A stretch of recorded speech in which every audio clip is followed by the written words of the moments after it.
ఉద్యోగి principal suspension. గురుకుల పాఠశాల ప్రిన్సిపల్ సస్పెన్షన్. కరీంనగర్ జిల్లా గంగాధర మండలంలోని మహాత్మా జ్యోతిబా పూలే బీసీ బాలుర గురుకుల పాఠశాల ఇన్ఛార్జ్ ప్రిన్సిపల్ జైసింగ్ను సస్పెండ్ చేస్తూ గురుకులాల రాష్ట్ర కార్యదర్శి సైదులు ఉత్తర్వులు జారీ చేశారు. Guest teacher Ramesh, night watchman శంకర్ను ఉద్యోగం నుంచి తొలగించారు.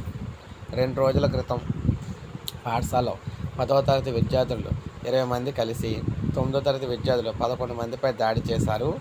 ఈ ఘటన స్థానికంగా సంచలనం సృష్టించింది. విద్యార్థుల తల్లిదండ్రులు పాఠశాల వద్దకు చేరుకొని ఆందోళన చేశారు.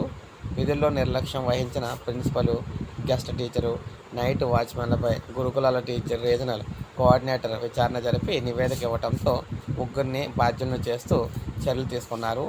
పెద్దపల్లి జిల్లా సుల్తానాబాద్ బీసీ బాలుర గురుకుల పాఠశాల జూనియర్ లెక్చరర్ సురేష్ కుమార్కు ఇక్కడ అదనపు బాధ్యతలు అప్పగిస్తూ ఉత్తర్వులు అయితే ఇచ్చారనమాట. సో ఈ విధంగా ఉద్యోగిని అయితే సస్పెన్షన్ అయితే చేయడం అయితే జరిగింది. ఎందుకంటే విధులు సక్రమంగా నిర్వర్తించడం అంటే కారణంతో వీళ్ళు సస్పెండ్ అయితే చేశారనమాట. పేపర్కి అప్డేట్ అయితే వచ్చింది. ఒక లైక్ చేయండి, సబ్స్క్రైబ్ చేసుకోండి, మన ఛానల్ సబ్స్క్రైబ్ చేసుకోండి.